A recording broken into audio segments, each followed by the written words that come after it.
y'all, today we're going to be making fireworks using different types of lines. First one I'm going to be starting out with is a dashed line.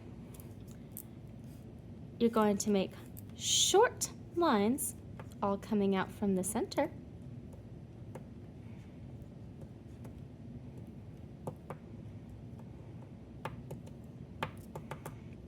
To make our dash line fireworks.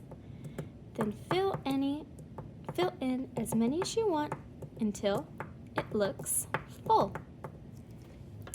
Next, I'm going to show you how to do a zigzag fireworks. Zigzag lines go up and down and up and down, kind of like they're making a bunch of the letter V.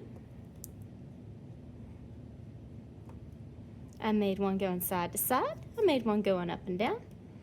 Now I'm going to make one going through it. Now I have a zigzag fireworks.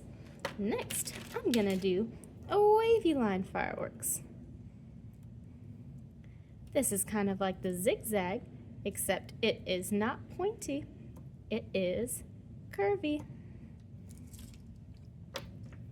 And then we're going to make a firework out of curved lines.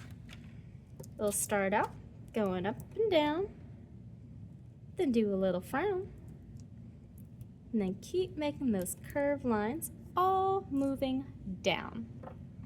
Lastly, you can add some little white dots to make the stars of your night sky.